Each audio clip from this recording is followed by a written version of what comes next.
Muy buenas tardes, hermanos. Vamos a abrir nuestras Biblias al Evangelio de Juan, capítulo 8, en esta tarde. Vamos a ir al Señor en oración. Padre Celestial, te damos muchas gracias por este tiempo. Gracias, Señor, por la oportunidad que tenemos de estar en tu presencia. Señor, gracias por este tiempo en tu palabra. Te rogamos, Señor, por favor, que bendigas este tiempo. Señor, que ante la exposición de tu palabra, que trae luz, dice el salmista, nosotros podamos ver, tener un vislumbre más de la persona de Cristo, Señor, y que por medio de su conocimiento nosotros seamos transformados, Señor. Ayúdanos a vivir para ti, ayúdanos a vivir para la gloria de tu nombre.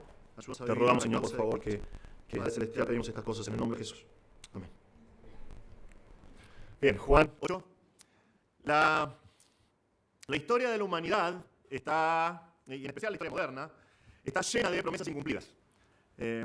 Estaba pensando mucho en base a lo que vimos la última vez que leímos Juan 8:12, y la promesa del Señor en Juan 8:12, y entonces tuve una idea. Se me ocurrió googlear promesas incumplidas en la historia. Fue algo súper interesante, porque la gran mayoría de artículos que aparecen acerca de promesas incumplidas se atribuyen a personas vinculadas con la política, que han hecho promesas durante sus campañas o durante el ejercicio de sus mandatos, promesas que jamás cumplieron. Básicamente, cada uno de ellos dijo, durante estos tiempos que veo en estos artículos, si vos me votás, vamos a estar mejor, porque voy a hacer esto, o voy a hacer aquello. Entonces, por ejemplo, cuando googleas promesas incumplidas en la historia, te van a aparecer artículos como las promesas incumplidas de paz en Colombia, hablando del conflicto que hay con las guerrillas y con todos esos problemas, y que los políticos prometieron solucionar y nunca lo hicieron. Otro artículo se llama Top 10 de las promesas incumplidas, hablando de Andrés López Obrador, expresidente de México. Otro artículo se llama En PDVSA, que es la petrolera venezolana, aumentan los inventarios de promesas incumplidas. Otro artículo reza lo siguiente: las promesas incumplidas de Fidel Castro. Ahora, yo cuando pensaba en todo esto recordaba, me vino a la mente, ver programas de política. Cuando era muy chiquito, ¿por qué vería programas de política? Bueno, mi papá los veía y había una sola tele. Recuerdo tener un televisor White Westinghouse de 17 pulgadas a color, que en ese momento era lo mejor.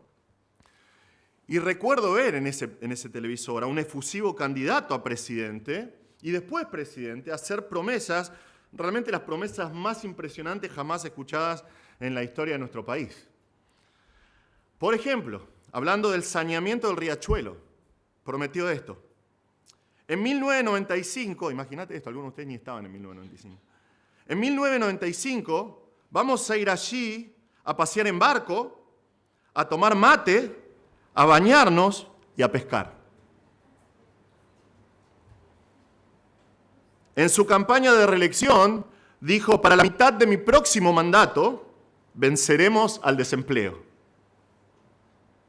Será al final de su mandato, dijo: mi intuición me está diciendo que antes del año 2000 las Malvinas volverán a poder de la República Argentina. En la apertura del ciclo lectivo de 1996, que se llevó a cabo en Salta, él prometió licitar un sistema de vuelos espaciales mediante el cual, desde una plataforma que quisiera,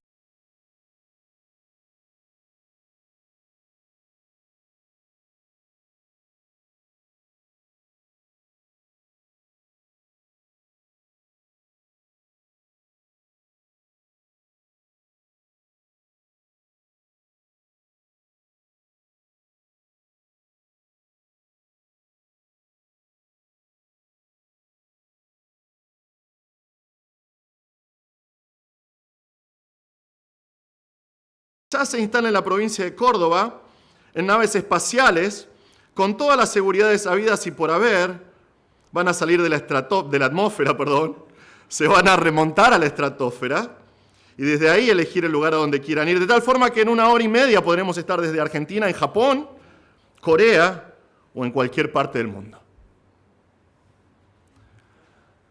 Pero la promesa incumplida, que todavía retumba en mi cabeza, yo tenía 9 años, fue la que escuché durante su campaña electoral, 1989, que daba en un estadio de fútbol a gritos, frente a miles y miles de personas, diciendo la frase, síganme, que no los voy a defraudar. Síganme, que no los voy a defraudar. Hermanos, porque eso es esencialmente lo que hacen los hombres, es lo único que pueden hacer. Los hombres pueden en este mundo solamente prometer cosas que no tienen el poder para cumplir. Es así. Pero gracias al Señor no es lo que vemos en su palabra. Gracias al Señor Dios es completamente distinto. Y vemos eso en su palabra. La palabra de Dios está repleta de promesas cumplidas por el Señor. Y podemos ver en su palabra, podemos ver en la Biblia, vez tras vez al Señor cumpliendo sus promesas en la historia y en la vida de aquellos que creen en Él. Y no solamente eso, sino que la palabra de Dios está repleta de promesas incumplidas todavía, promesas futuras que el Señor dice que no se tarda en cumplir. Y eso fue lo que vimos. Vimos al Señor hace 2 semanas, si recuerdan, haciendo una declaración impresionante acerca de sí mismo. Recuerdan, el Señor está en el último día de la gran fiesta de los tabernáculos. Él está en el lugar del tesoro, está en el atrio de las mujeres. Los historiadores nos cuentan que en ese lugar había 4 columnas, la altura varía, depende del historiador, pero entre 14 y 22 metros, y se nos dice que cada día de la fiesta de los tabernáculos se prendía el fuego en estas columnas que tenían grandes hogueras arriba de todo, y estas llamas que estaban encendidas iluminaban absolutamente toda Jerusalén. Y nos dicen los historiadores que no había un rincón en toda Jerusalén que no esté alcanzada por la luz que irradiaban estas columnas. Este fuego les recordaba la luz del Señor guiándolos en una columna de fuego durante 40 años en el desierto.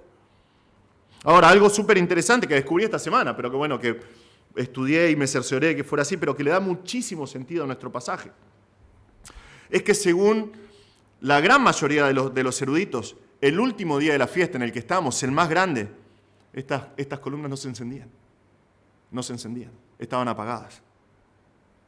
Y es ahí que Jesús está cerca de estos pilares, con estas columnas apagadas, tal vez los sacerdotes que las encendían limpiando todo el lugar ya porque la fiesta estaba terminando, y con estas luces apagadas, Jesús mira a la multitud y les habló otra vez diciendo, yo soy la luz del mundo. El que me sigue no andará en tinieblas, sino que tendrá la luz de la vida. Esta promesa, estas palabras solo pueden ser proclamadas por Dios realmente. No solamente está Jesús declarando su naturaleza e identidad divina, Jesús está diciendo que Él es Dios, no solamente Dios, Él es Dios, el Dios del Antiguo Testamento, el Dios de Israel. Él es la fuente de luz y vida para todos los hombres, pero con esta declaración de Jesús viene una promesa preciosa, una promesa que el Señor se ha encargado de cumplir a través de toda la historia de la iglesia. Toda persona que realmente cree en Jesús, toda persona que reconoce que Jesús es el Salvador del mundo, va a seguirlo. Va a venir a Él y va a seguirlo. Y todo el que lo siga va a experimentar una transformación completa en su vida. Una transformación total de su corazón. Ya no va a vivir como antes. No puede. Ya no va a vivir en tinieblas. Sino que la luz de Dios, la luz de la vida va a estar en esa persona. Es una promesa impresionante. Realmente. Y es una promesa que ha sido un consuelo a los cristianos por más de 20 siglos. Estas palabras de Jesús superan cualquier enseñanza de los fariseos. Los fariseos realmente ni se acercan a las palabras de Jesús. Las palabras de los fariseos que tenemos registro de los comentarios y de las enseñanzas de rabinos del tiempo de Jesús, ni se acercan a lo que dice el Señor. Aún los policías del templo, si recuerdan, están escuchando a Jesús. Y los fariseos, los líderes, le dicen, pero tenían un trabajo, tenían que arrestarlo. ¿Por qué no lo trajeron? ¿Por qué no lo metieron preso? Y estos policías del templo, personas que son sacerdotes entrenados en la palabra de Dios, vinieron y le dijeron a los sacerdotes y a los principales de los fariseos, ninguna persona jamás habló como habla este hombre. No hay nadie que haya hablado así jamás. Las palabras de Jesús no se comparan con ningún líder religioso del primer siglo. Las palabras de Jesús no se comparan con ningún líder religioso de la historia realmente. Porque estos religiosos que vemos acá no tenían ningún tipo de autoridad. Pero lamentablemente Jesús está hablando estas palabras ante los líderes religiosos de Israel. Personas que lo detestan. Personas que lo rechazan como el Mesías. Personas que están haciendo todo lo que está en su poder para matarlo. Y no van a responder de la mejor manera. Otra vez, hermanos, Jesús acaba de declarar su deidad. No hay chance que ellos hayan entendido otra cosa. Está diciendo que es la luz del mundo. Acaba de dar una promesa impresionante a estos hombres. Les está diciendo algo incomparable. Si ustedes creen en mí, si me siguen, no van a andar en tinieblas. La luz de la vida va a estar en ustedes. ¿Qué es lo único que estos fariseos tienen en su mente? Juan nos cuenta que entonces los fariseos le dijeron: tú das testimonio de ti mismo. Tu testimonio no es verdadero. En otras palabras, los fariseos vienen ante Jesús y le dicen: vos te estás promocionando a vos mismo. Estás buscando el reconocimiento de una manera personal. Por lo tanto, tu testimonio no puede ser verdad. Tu testimonio es personal. Y eso, para la mente de un judío del primer siglo y su sistema judicial, es inadmisible. Una persona no puede dar testimonio solo. Acá hay una acusación importante de parte de ellos al Señor. Es muy probable que ellos están diciendo esto: vos estás dando testimonio de vos mismo, entonces tu testimonio no es válido, teniendo en mente, haciendo referencia a las palabras de Jesús en 5:31. Recuerdan, esto pasó un año atrás en el texto. Ellos no se olvidaron de las palabras de Jesús. Traen a colación lo que Jesús dijo hace un año atrás. Cuando Jesús dijo: si yo solo doy testimonio a mí mismo, mi testimonio no es verdadero. Entonces acá Jesús está diciendo: soy la luz del mundo, y ellos le dicen: tu testimonio no es verdadero porque vos estás hablando de vos mismo. Ahora, están tratando de enganchar a Jesús en una mentira. Eso es imposible porque Él es Dios, Él no puede mentir. Pero en Juan 5, Jesús está hablando de otra cosa. Jesús está hablando de la autoridad de sus palabras. Él está diciendo: yo no doy testimonio a mí mismo, yo doy testimonio del Padre. Todo lo que el Padre me dice, eso digo. Si el Padre me da un mensaje para entregar, Él me envió para dar un mensaje, y yo no cumplo con eso, yo estoy hablando de mi propia persona, y ahí mi testimonio no sería válido. Pero Jesús está hablando de algo completamente distinto. Su testimonio era veraz. Acá, en Juan 8, Jesús simplemente está declarando quién es Él. Está diciendo quién es algo completamente diferente. Pero los fariseos dicen: vos no podés dar testimonio de vos mismo, porque estás dando testimonio solo. Pero este pasaje, con la respuesta de Jesús, va a mostrarnos que Él tiene razones más que suficientes para decir que es la luz del mundo. ¿Por qué Jesús puede decir que Él es la luz del mundo? Bueno, ¿por qué puede decir por qué puede prometer, que va a dar vida y luz a todos los que lo siguen? Vamos a ver eso hoy, nuestro pasaje, Juan 8. Y vamos a leer, comenzando en versículo 12, para tener unidad en el pensamiento. Del 12 al 20 dice así en Juan 8. Jesús les habló otra vez, diciendo: yo soy la luz del mundo. El que me sigue no andará en tinieblas, sino que tendrá la luz de la vida. Entonces los fariseos le dijeron: tú das testimonio de ti mismo, tu testimonio no es verdadero. Jesús les respondió: aunque yo doy testimonio de mí mismo, mi testimonio es verdadero, porque yo sé de dónde he venido y a dónde voy. Pero ustedes no saben de dónde vengo ni a dónde voy. Ustedes juzgan según la carne. Yo no juzgo a nadie. Pero si yo juzgo, mi juicio es verdadero, porque no soy yo solo, sino yo y el Padre que me envió. Aún en la ley de ustedes está escrito que el testimonio de 2 hombres es verdadero. Yo soy el que doy testimonio de mí mismo, y el Padre que me envió da testimonio de mí. Entonces le decían: ¿dónde está tu Padre? Ustedes no me conocen ni a mí ni a mi Padre, le respondió Jesús. Si me conocieran, conocerían también a mi Padre.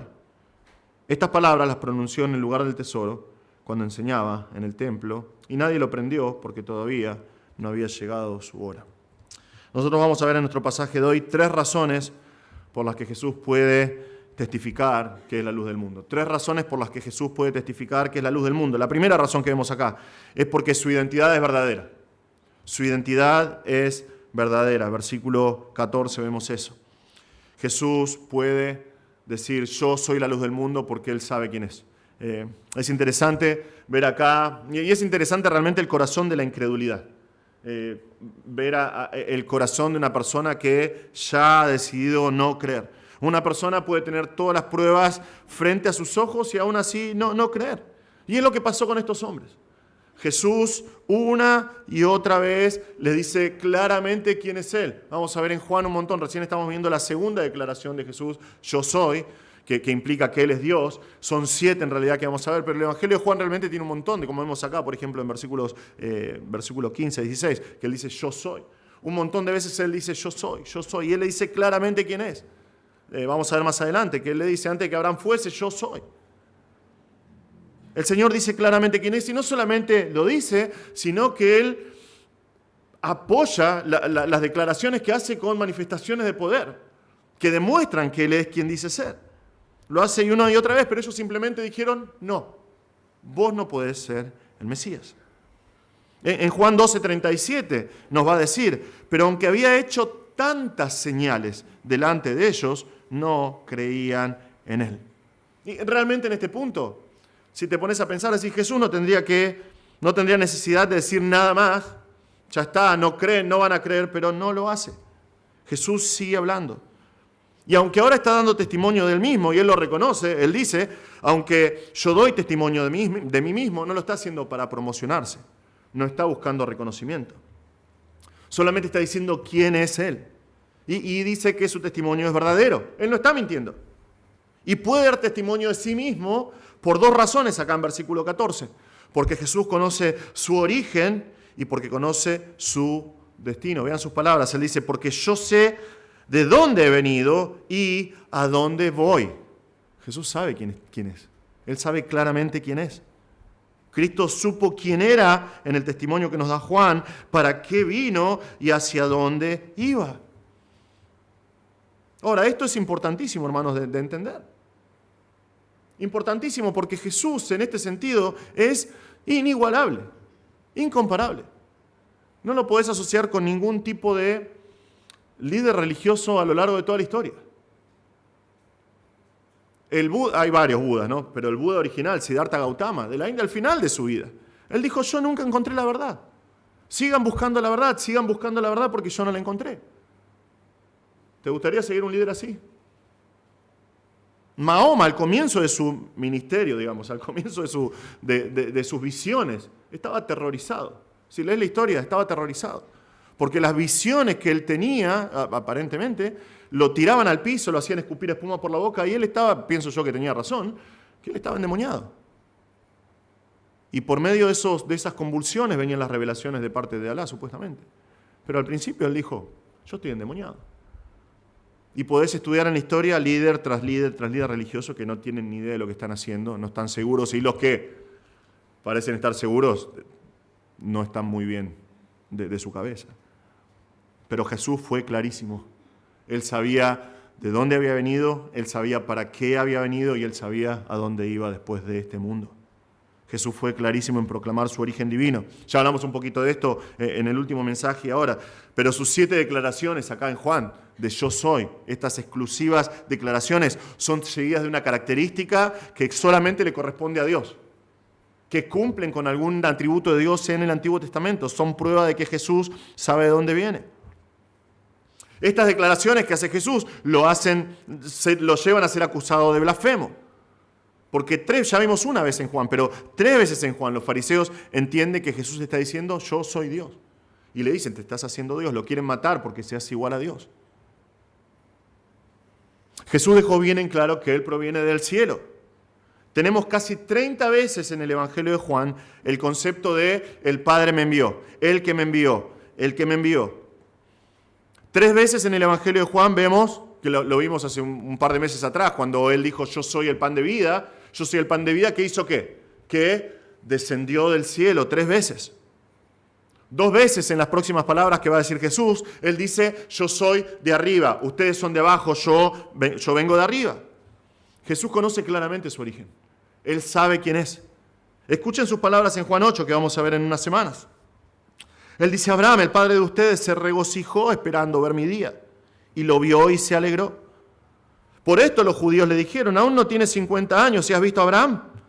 Jesús le dijo, en verdad les digo, antes de que Abraham naciera, y vamos a ver esto cuando estudiemos este pasaje, pero antes de que Abraham naciera, yo soy. Yo soy.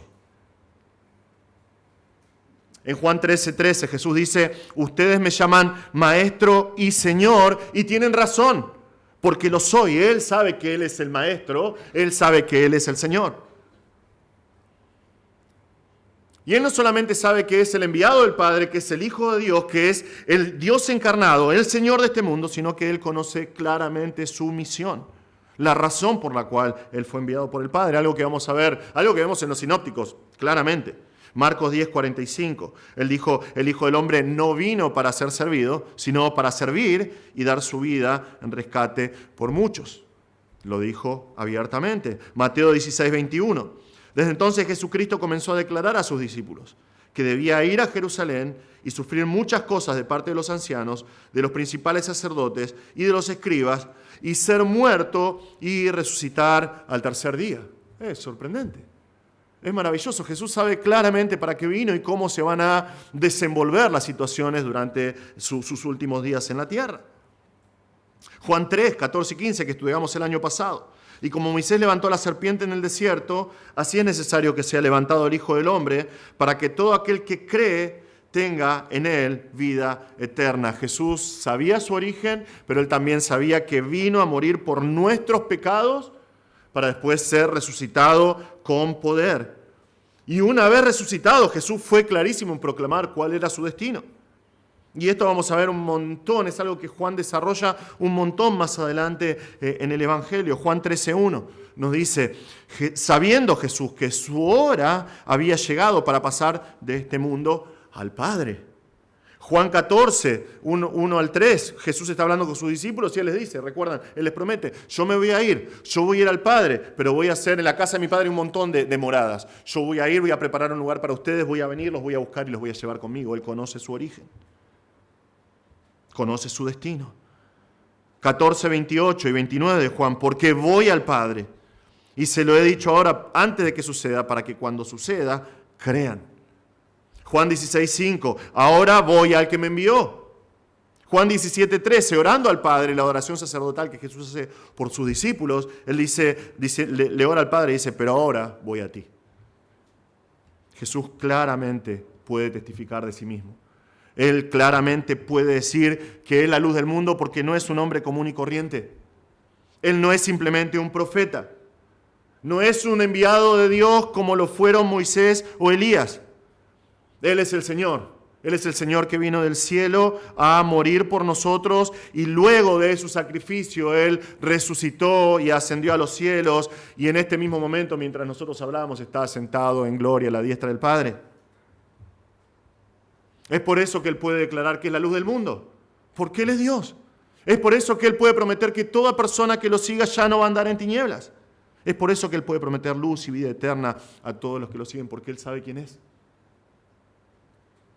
Hermanos, estas no son palabras de campaña de un hombre que engañaba para obtener votos, para conseguir seguidores. Son las palabras de Dios mismo. Se dice que este político que prometió no defraudar, un tiempo después en una entrevista, en una charla amena entre amigos, dijo, es que si decía lo que tenía planeado hacer, nadie me iba a votar. Él sabía que estaba mintiendo, pero no sucede eso con las palabras de Jesús. En estas palabras está nuestra confianza, hermanos. En las palabras de Jesús está nuestra seguridad eterna. Él es la luz del mundo. Él es la luz del mundo. Y hermanos, qué bendecida la vida de la persona que camina por este mundo en tinieblas. Y no sé si se dieron cuenta, pero parece que cada vez es más profunda la oscuridad en este mundo en el que caminamos. Pero qué bendecida la vida de una persona que camina por este mundo de tinieblas sabiendo que no sigue a un hombre, sabiendo que no trata de seguir un sistema religioso, un sistema de obras, sino que va por este mundo siguiendo la luz del mundo, a Jesús. Es una vida que no tiene comparación. Hermano, ¿crees esto? Hermano, ¿crees esto? ¿Entendés que aquel que prometió que es la luz del mundo es tu Señor y es tu Salvador? Hermano, estás viviendo en su luz. Estás evitando las tinieblas a todo precio, porque Él es la luz del mundo. Tiene que ser así. Si estás en Cristo, si crees en Cristo, tenés que vivir en su luz.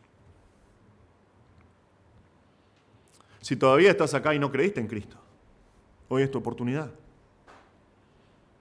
Hoy es tu oportunidad de venir a la luz del mundo.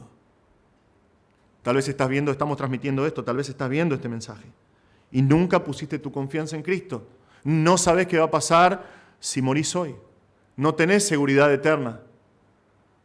Bueno, la palabra de Dios es clara, ese es el mensaje del Evangelio.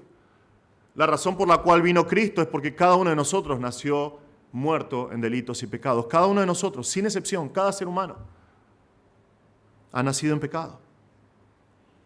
Y Cristo, en su amor, vino a morir por nosotros, vino a morir por nuestros pecados, vino a morir para darnos vida eterna. Y la palabra de Dios promete que si vos reconocés que sos un pecador y crees que Cristo murió por tus pecados, Él te va a dar perdón y vida eterna. Es la única razón por la cual vino Cristo. Recién leí eso en el pasaje. Él vino a morir por tus pecados. Él vino a sufrir el castigo que vos merecías por tus pecados. Él soportó la ira de Dios en esa cruz. Él soportó el juicio por tus pecados para que vos no tengas que hacerlo.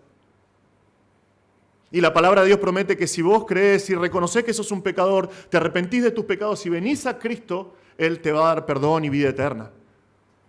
La vida que Él promete acá, la luz de la vida que Él promete acá. Si todavía no crees en Cristo, hoy es tu oportunidad. Vení a la luz del mundo hoy. Él murió por tus pecados. Él murió para darte vida eterna. Por favor, no te pierdas. Reconoce a Cristo como tu Salvador. Cree en Él, pedile salvación.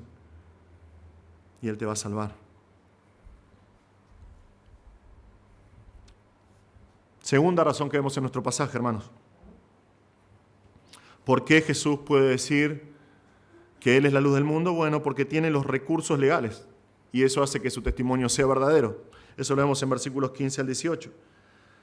Jesús ya demostró que Él puede dar testimonio a sí mismo porque Él conoce su origen y su destino. Pero ahora va a responder de acuerdo a los argumentos de los fariseos.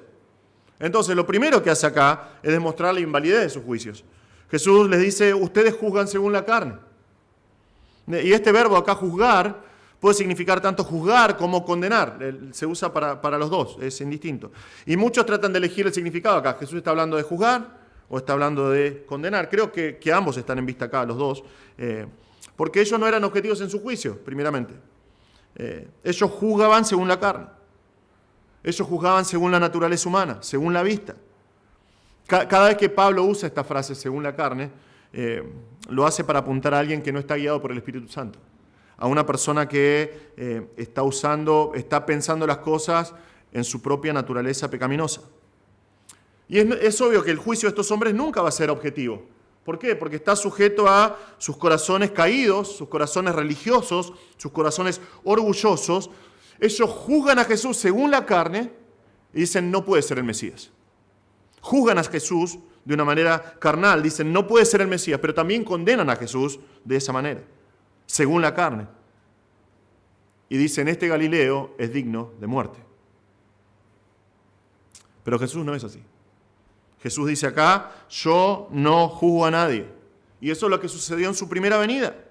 No juzgó a nadie de esa manera. ¿Por qué? Porque no juzga según la carne.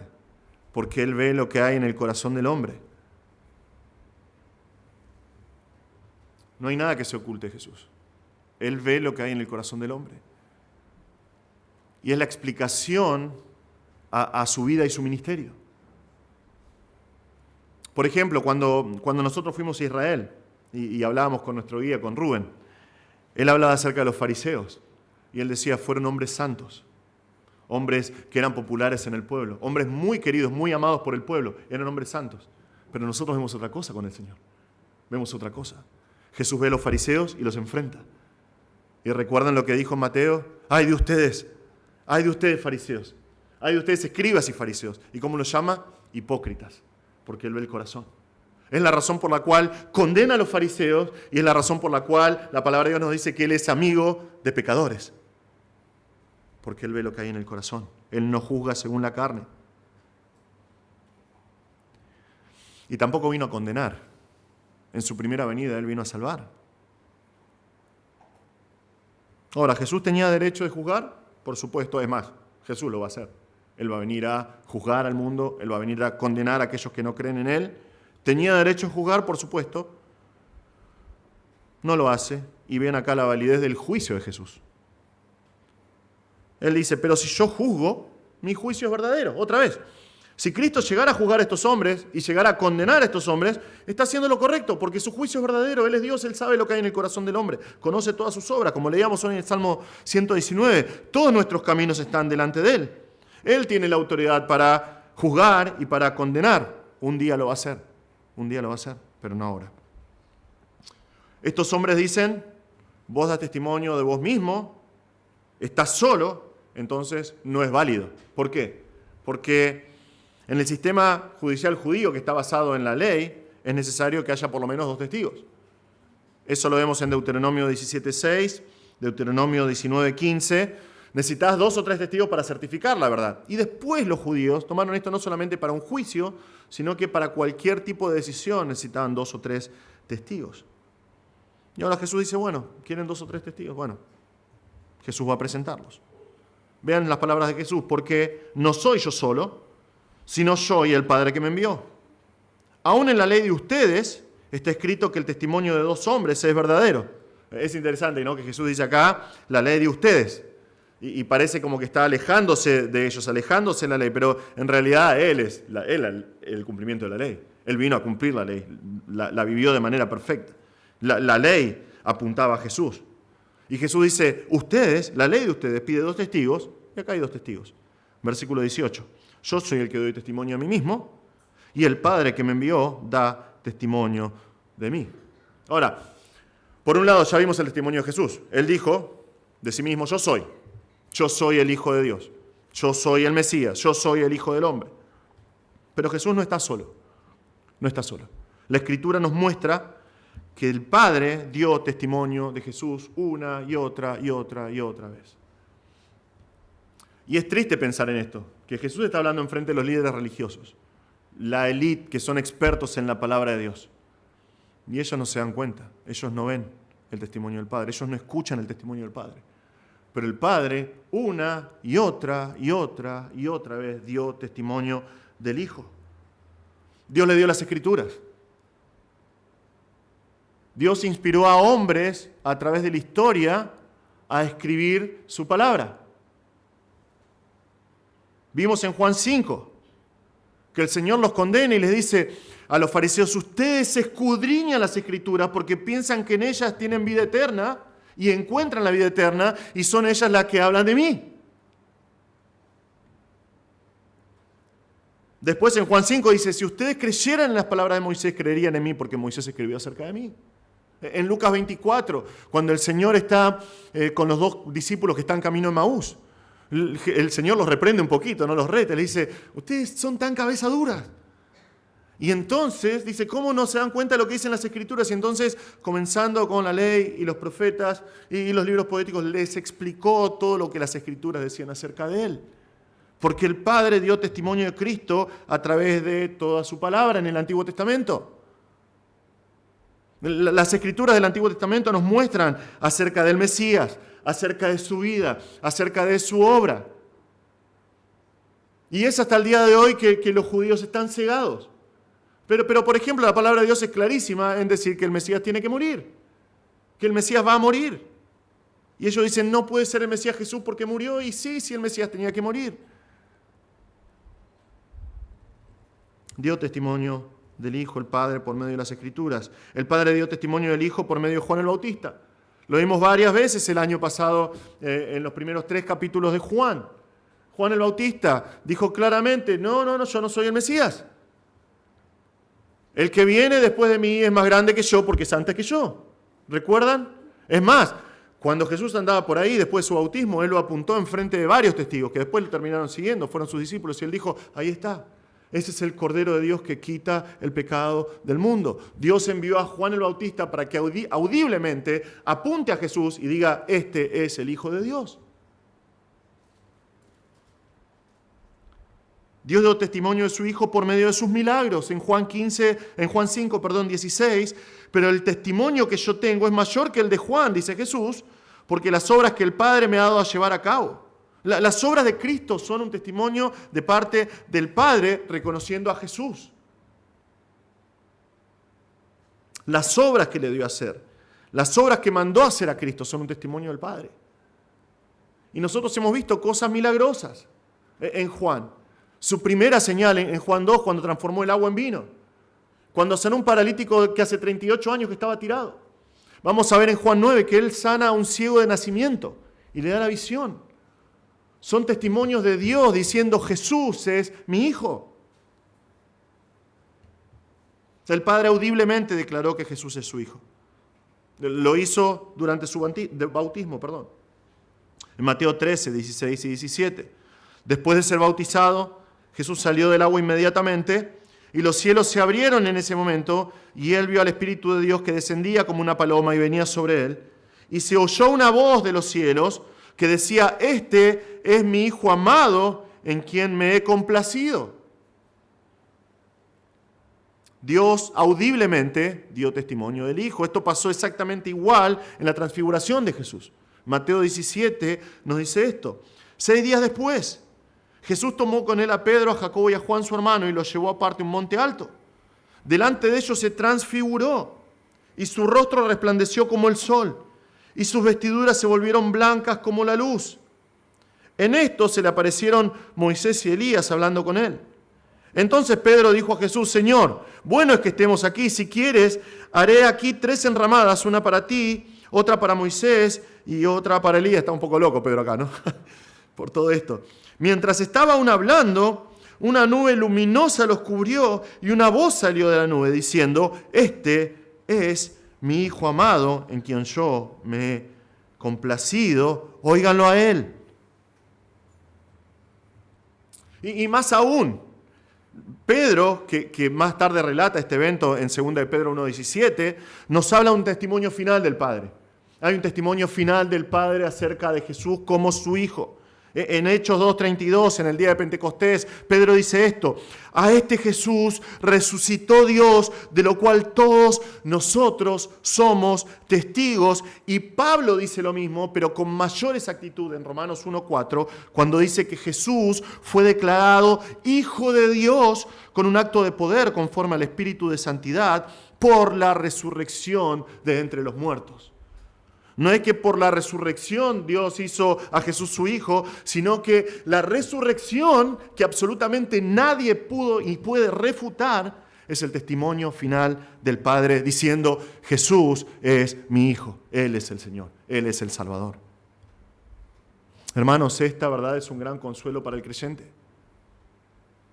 Es un sostén para nuestra fe. Nosotros podemos confiar en la promesa de nuestro Salvador porque no está solo. Él dio testimonio de sí mismo, pero el Padre dio testimonio de Jesús también. El mundo ve al creyente como una persona tonta. El mundo ve al creyente como una persona que realmente no piensa. Pero en base a lo que dicen estos pasajes, hermanos, nosotros podemos ir tranquilamente por la vida con confianza. Y con denuedo, con osadía, con valentía, con coraje. Decir: yo creo que Jesús es el Salvador del mundo. Yo creo que Jesús es el único camino al Padre, el único Salvador de la humanidad. Porque fue una persona histórica que nadie puede no comprobar. Es una persona que no solamente existe por los registros de la palabra de Dios, sino que históricamente está comprobada su existencia. Porque la Biblia lo describe como una persona divina, como Dios encarnado, y porque el Padre dio testimonio de Él durante su vida. Y no solamente durante su vida, sino resucitándolo de entre los muertos. A mí me encanta ver debates teológicos con ateos, me encanta, porque me encanta ver el razonamiento de los ateos. Y su argumento es que Jesús es un hombre común y corriente y que no puede ser el Salvador del mundo. Y cuando la gente va y apunta y dice: pero Él resucitó. El ateo que dice: no, pero los muertos no resucitan, punto. Entonces él, si es un apologeta bastante inteligente, dice: bueno, demostrame que Jesús no resucitó. No puede. No puede. La tumba está vacía. La tumba está vacía. Entonces todo lo demás también es real. El testimonio del Padre sigue vigente. Escuchaba la otra vez un debate entre ellos, entre un cristiano y un ateo. Y le decían: Dios no existe, decía el ateo. Y el cristiano decía: demostrámelo. Yo te estoy demostrando por la Biblia que Dios existe. La ciencia apoya lo que dice la Biblia. Dios existe. Y él dice, Dios no existe. Demostrámelo. Y dice, ¿cómo? Demostrame que Dios no existe. Dame prueba de que Dios no existe. No pueden. No pueden. No te pueden demostrar que Dios no existe. Porque Dios es real. Dios existe. ¿Por qué es válido el testimonio de Jesús? ¿Por qué Él puede decir que es la luz del mundo? ¿Por qué Él puede prometer vida y luz a aquellos que creen en Él? Bueno, porque su testimonio no está solo. El Padre está junto a Él dando testimonio. Claramente. Tercera razón que vemos acá. Jesús puede decir que Él es la luz del mundo y Él tiene que decir que es la luz del mundo por la ignorancia de sus enemigos. Jesús dice que es la luz del mundo porque la ignorancia de sus enemigos es verdadera. Vean la animosidad negativa de los fariseos. Esta animosidad va en aumento a medida que aumenta su frustración ante la persona de Jesús. No pueden matarlo, no pueden apresarlo todavía, no pueden refutar las cosas que Él dice. Y esto va a escalar a dimensiones impresionantes a medida que estudiamos los próximos capítulos de Juan. Por eso, desde que comenzamos más o menos capítulo 5 hasta Juan 11, que son pasajes extensos, se llama esta sección la era de la confrontación, porque Jesús está constantemente discutiendo con los líderes religiosos, ellos están constantemente haciéndole la guerra. Pero vean la respuesta de estos hombres. Entonces le decían, porque Jesús dice, mi Padre da testimonio de mí, entonces le decían, ¿dónde está tu Padre? ¿Dónde está tu Padre? Es muy probable, muy probable que para este tiempo José ya está muerto. Más adelante, en Juan 8:41, va a haber insinuaciones acerca de parte de los judíos sobre el origen de Jesús, sobre la identidad de su padre. Recuerdan que el relato que nos dan los evangelios, nos da Mateo y nos da Lucas, ¿no? Que cuando el ángel se le apareció a María, dijo que iba a venir el Espíritu Santo sobre ella y ella concibió. ¿Qué pasó? José dijo, bueno, la voy a dejar, la voy a abandonar y me voy a ir, hasta que Dios se le apareció, un ángel se le apareció en visiones y le dijo que no lo haga. Todas esas historias se habrán escuchado, que hay muchos historiadores, que es la razón por la cual ellos se están insinuando, y más adelante le dicen a Juan, nosotros no somos hijos de fornicación. Ahora ellos no entienden, estas personas tristemente no entienden la profundidad de la palabra de Jesús. Jesús dice, mi Padre, el testimonio mío, ellos están pensando en un Padre humano, querían conocer a su Padre, quieren escuchar su testimonio, dicen, no está tu Padre, que venga acá y dé testimonio vos. Realmente no pueden ser más ciertas las palabras de Jesús que acaba de decir acá. Ellos están juzgando según la carne. Según la carne, estas palabras de Jesús en esta estación realmente representan una de las declaraciones más tristes que vemos acá en el Evangelio de Juan. Realmente. Es tristísimo lo que dice Jesús. Jesús dice, ustedes no me conocen a mí ni a mi Padre. Si me conocieran, conocerían también a mi Padre. ¿Conocían a Jesús? Obvio que lo conocían, lo tienen frente a sus ojos, pero no creen en Él. No conocen su verdadera identidad, no creen en su verdadera naturaleza. Y de la misma manera tampoco conocen a su Padre. ¿Entienden por qué es tan triste esto? ¿Por qué es tan triste? Porque estas personas son parte del pueblo escogido de Dios. Y estas personas son las encargadas de no solamente guardar, sino de enseñar las Escrituras, la palabra de Dios, al pueblo de Dios. Y Jesús dice, no conocen a Dios, no me conocen a mí y no conocen a Dios. Creen que sí, pero no es así, porque si conocieran a Dios, conocerían a Jesús. Y eso es algo que ha marcado la historia de la cristiandad durante siglos, pero es la realidad que nos muestra la palabra de Dios. Los únicos que pueden conocer a Dios son aquellos que conocen a Cristo. Los únicos que pueden ver a Dios realmente son aquellos que creen en Jesús. Juan ya nos habló de esta verdad, en Juan 1:13, Juan 1:18, perdón. Nadie ha visto jamás a Dios. El unigénito Dios que está en el seno del Padre, Él lo ha dado a conocer. Más adelante, en Juan 14, 8 y 9, nos cuenta acerca de Felipe. Va a ser muy lindo cuando estudiemos este pasaje ahí. Felipe dice, Señor, muéstranos al Padre y nos basta. Felipe es un personaje hermoso, ¿no? Está todo el tiempo diciendo, Señor, una cosita más, mostrarnos al Padre y no te pedimos más nada. Ya está, con eso es suficiente. Y yo me imagino así, no. Felipe, le dijo Jesús, tanto tiempo he estado con ustedes y todavía no me conoces. El que me ha visto a mí, ¿qué pasa? Ha visto al Padre, ha visto al Padre. Si estos fariseos hubiesen sido sinceros en su búsqueda del Señor, a través de la revelación de Dios dada por medio de los profetas en el Antiguo Testamento, si ellos hubiesen sido sinceros en evaluar las señales, si hubiesen estudiado las palabras de Jesús, realmente hubiesen conocido. Si ellos hubiesen puesto el mismo ímpetu que los profetas y los estudiosos de antaño que veían y estudiaban ese Pedro, las Escrituras, tratando de entender cuándo iba a llegar el Mesías y cómo iba a ser, ellos hubiesen evaluado todas estas cosas y hubiesen conocido a Jesús, pero no fue el caso. ¿Por qué Jesús da testimonio de sí mismo y dice, yo soy la luz del mundo? Porque sus enemigos todavía son ignorantes. Todavía son ignorantes.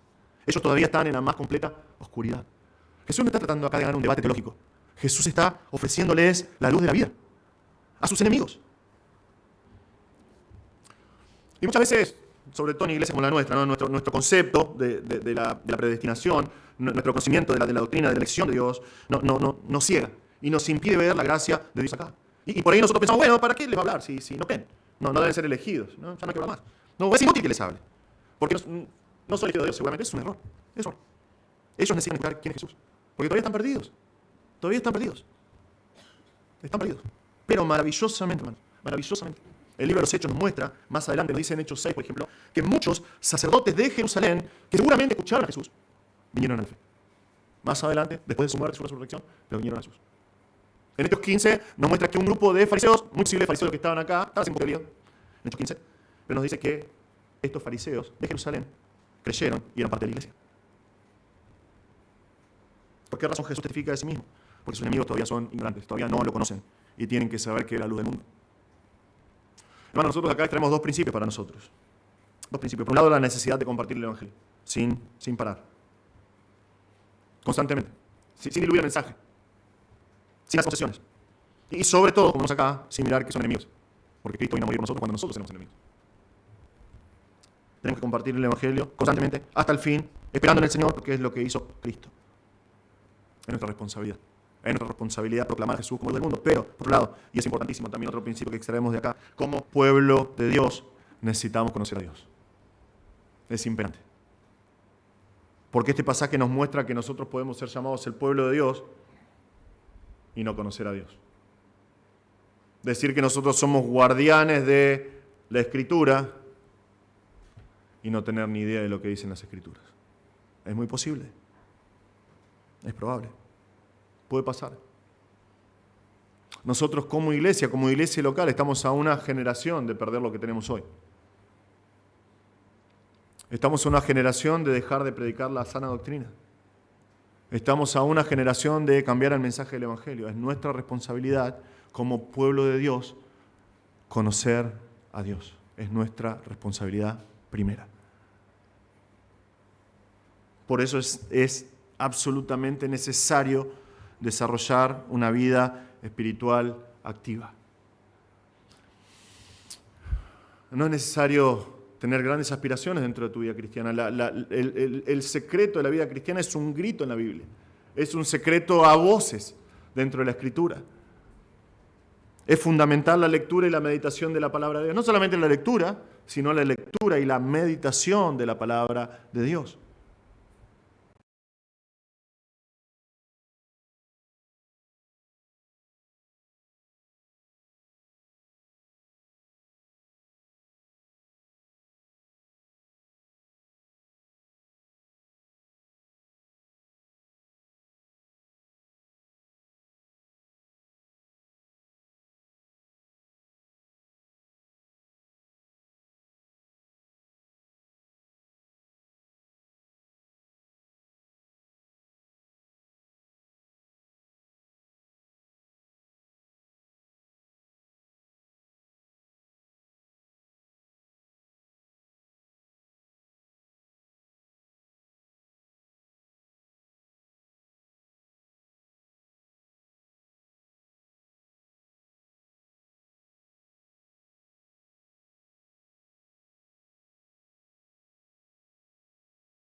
Es necesario el fortalecimiento de nuestra relación con el Señor mediante la oración. Son dos cosas básicas de la vida del creyente que son lo que va a hacer que tu vida sea diferente cada día.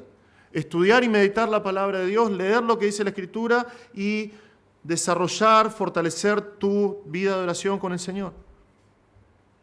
Jesús puede decir que es la luz del mundo porque tiene el apoyo del Padre en su testimonio. El Padre dice, Jesús es mi Hijo, y hasta el día de hoy la tumba sigue vacía. La tumba está vacía. Y Jesús puede decir que es la luz del mundo porque sus enemigos todavía tienen que escuchar estas cosas, necesitan escuchar el mensaje del Evangelio. Ahora Juan termina este párrafo diciendo, estas palabras pronunció Jesús en el lugar del tesoro, cuando enseñaba en el templo, y nadie lo prendió, porque todavía no había llegado su hora. Todavía no había llegado su hora. No dejé esto afuera a propósito, quería dejarlo con un propósito. Dos realidades breves, antes de terminar, sobre la persona de Jesús, que es la luz del mundo, que nos da versículo 20, y por ahí vos lo lees al pasar, y lo lees y sigue de largo, y no te das cuenta. Pero Juan hace algo maravilloso acá. Juan nos muestra dos realidades de Jesús. Nos muestra su humanidad y nos muestra su deidad en un pasaje cortito, muy cortito.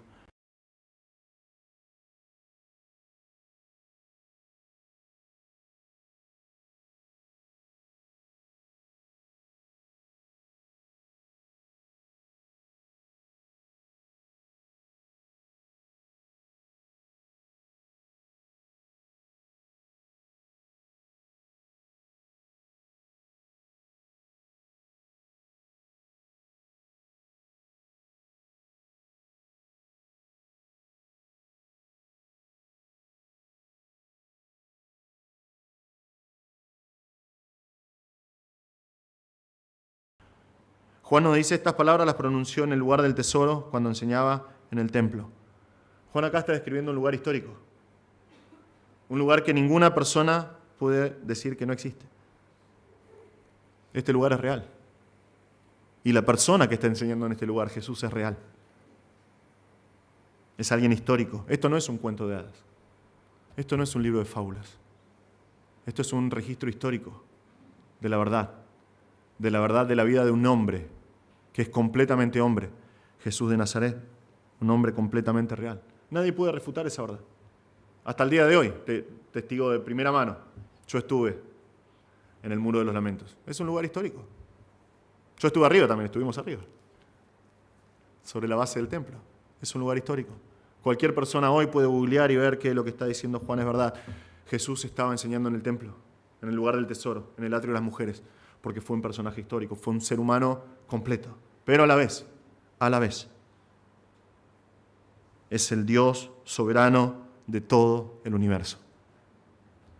Porque aunque los fariseos lo odiaban, aunque el Sanedrín tenía todo el poder, aunque el sacerdote, que vamos a ver mucho más adelante, era un líder mafioso, un jefe mafioso, con todo su poder, con todas sus fuerzas, con todo su odio, con todo su dinero, nadie, absolutamente nadie pudo mover un milímetro de la historia. Nadie pudo prender a Jesús, porque Él murió cuando fue su hora. Él murió cuando fue su hora. Ni un segundo antes, ni un segundo después. Y Juan termina mostrándonos la humanidad de Jesús y su deidad demostrada con su soberanía total. Este Jesús, la luz del mundo, en quien está puesta nuestra fe, hermanos, es nuestro Salvador y es nuestro Señor. Y es por eso que nosotros podemos vivir confiados. Y es por eso que podemos tener seguridad eterna, porque Él es el Señor. Vamos a orar.